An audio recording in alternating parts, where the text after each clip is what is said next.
All right, now Emerson Mnangagwa, Zimbabwe's new president, was swore an oath of office to serve as interim president until a leader is elected at the polls next year. Yeah, he's expected to contest the election as well when the time comes sometime next year. Now, he vowed to uphold the country's constitution and protect the rights of all Zimbabweans, 16 million citizens.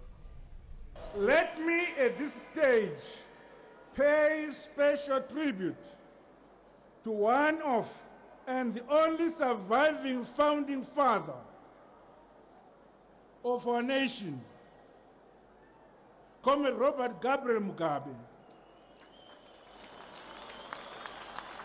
He led us in our struggle for national independence. He assumed responsibilities of leadership. Mnangagwa, known as the crocodile for his political cunning and longevity, has vowed to take the country into a new era of democracy and to rebuild the economy that rotted under Mugabe's decades-long iron grip.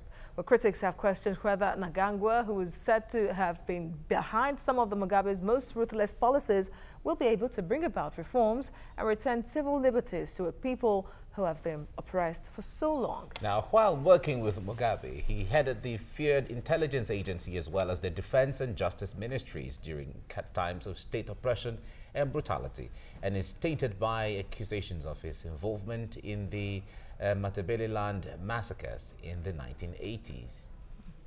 And that massacre is something Zimbabweans have not forgotten, and it will take a long time for them to forget, if at all they are going to forget that. Indeed, especially when you remember Como. Yeah, exactly. Como, yes.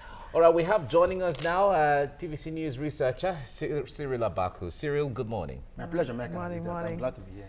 Now, we were expecting, there were reports that Emerson Mnangagwa was supposed to name the cabinet yesterday, Sunday. We haven't heard anything from there yet until now. What are we expecting this week? Well, I will personally expect that he will reach out to the opposition members because if you, I think right now, we cannot particularly separate political decisions from economic decisions, really. The country does not have a currency of its own. After its currency became very worthless, they began to adopt a hybrid system of the US dollar and the South African rand. Yeah, so if he wants donors to have it, to feel sufficiently, like the IMF and so on, if he wants helpers to see him as being serious, then he will need to have the sort of broad-based arrangement that will give them the confidence that this is not just about the ZANU-PF. The fear, you see, when the military moved into Harare to lay siege to the presidential palace, it was codenamed Operation Legacy. And if you look at goings on between that time and now, we are still under that Operation Legacy. It's still almost essentially a military operation. He will need to move from Operation Legacy to Operation Unity and Progress, to making it a broad-based national issue. And inclusiveness. Yes, he will need to operate on a policy of inclusiveness. That is what is going to give people some sense of reality that indeed a breath of fresh air is in the land. If it doesn't do that, I will have my reservation. Indeed. Well, many are saying that already, that there is need for unity and a movement of healing so that the people can be united again. Well, Zimbabwe Congress Trade Union has told the president, I think just came out just a few hours ago, that for him to be seen as apolitical and, of course, the man for the future, he has to appoint people with no corruption track record. So it's like he has his work cut out for him, that the people he will appoint pretty soon, as we're expecting, will determine the way he appoints them, and the crop of people, of course, will determine truly if Mnangagwa is ready for to change the country. And we will say that. Well, my take on that will be that, you see, if you know, it depends on what his own philosophy for coming to power is. As I said, this is Operation Legacy. What is the legacy he's trying to protect, or what is the legacy that informed the change of power so far? Yes, I think that is what is going to define whom he gets into where. And for me, I think that, you see, over the weekend, for instance, in fact, a crackdown is now underway. A crackdown is underway. The G40 group, the Grace Mugabe allies. The other day, the day they moved into Harare, they seized one of the, I think the finance minister, and put him somewhere in chains and blindfolded him until for about 15 days or something, until was it 9 days, until they took him to court. And the man told the judge, look, this is the prejudice statement have been given. Now they say he has to be in jail up until the bail hearing is had. So I think that those people, the 10 criminals that were around Robert Mugabe, are going to be dealt with. But the fact is that it is still essentially a ZANU-PF issue. For me, look, once someone is in political power, it is difficult to bring everything into the plate. You know, a politician's interest is, first of all, to win an election, to win re-election, and as many re-elections as possible. And judging from that speech, really, Mnangagwa's speech, and how he paid a glowing tribute to Robert Mugabe, some were even disappointed, really, that, like, we pointed out that it's just, like and you've just said, that it's just about the ZANU-PF really moving plates around. Look, they are going to give Robert Mugabe, from the reports we had, about a £10 million payoff, first of all. Then $150,000, which is his salary. He will earn it for life. Till he dies. Then when he dies, his wife will be earning half of that until she also dies. For a struggling economy. So the issue is that, look, they are saying, we are sorry that we have to intervene this way because of the legacy we have to protect. But you know, I mean, we could have waited for you, but since matters came to this sorry pass, it is with apologies that we are asking you to step aside. So clearly, there has not been, look, I think that if he's serious enough, electoral reforms are important. To promise free and fair elections is one thing, but to deliver on it is another. In a country where the opposition politicians have had to say, look, we are having to step away from the political process for a while. How do you convince them to get back into the block? How do you open up the political space for people to breathe? That's one. Number two is the fact that, you see, economic reforms.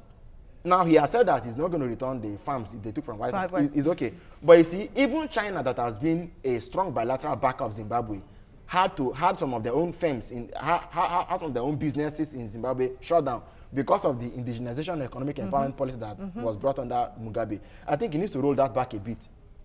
Because, I mean, you cannot transfer foreign investments into the hands of locals who perhaps don't even have the skills. And then, even locals who should have stayed back to help to boost the economy now began to run to places like South Africa, Botswana, Mozambique, and so on. So I think that, you know, if you want to reform, if you want to open up, it is going to be broad-based. But you see, blending such broad-based expectations with his own desire, which you can rule out, to properly succeed Mugabe, which can only happen in August next year.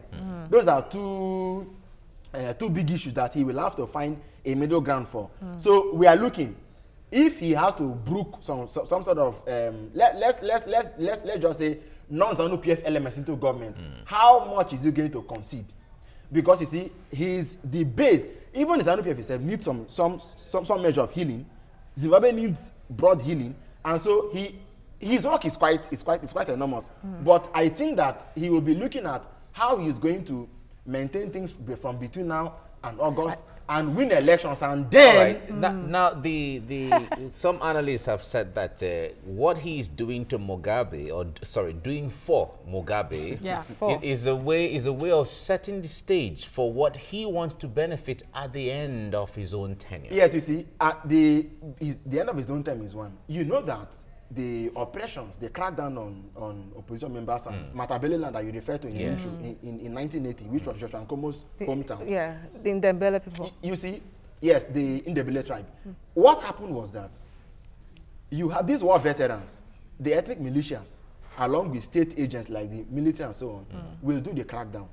I think in 2008 or so, the crackdown was done by ethnic militias because it will not be too fine when the government is seeking legitimacy, and then you have the soldiers also pouncing, but the ethnic militias will have leeway in doing what they want to do.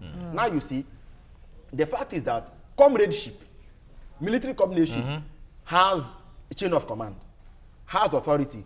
Mnangagwa wants to send a message back to the rank and file that, look, what had to be done was a lender of last resort.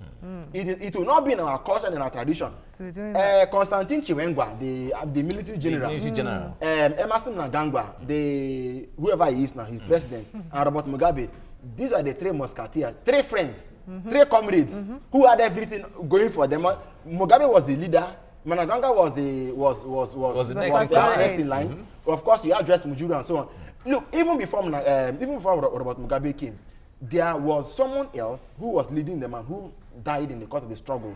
So, you know, there's this chain of command, which Mnangagwa needs to reassure the rank and file that, look, we are not power mongers, we are not seeking after, and he does not want there to also be splits in the army. So he needs to send a clear message that what happened was only had to happen because it needed to be to happen. We are not after succeeding people and staging coups. Exactly. He said so. Now, we have been talking about 3 men. What about the people of Zimbabwe? What about them? What power do they have? Because we understand that democracy, the power of democracy lies with the people. But do Zimbabweans understand that they should wield the power in that state, in that country? They ought to wield the power. And that is what my personal passion is. But you see, Operation Legacy, Mike, you have to understand what I've been saying. This thing is a military operation, and it is still underway. It is still underway. It's still ongoing. It's still ongoing. The people of Zimbabwe have not been given a chance to express their will. And you see, until we have reforms, a country where one person will be chairman of in the Nigerian Palace, INEC, from 1981 till today, is at best a comedy. So they need, in fact, for me, when he introduces a new currency, okay, which I expect him to do, he should not call it the dollar anymore.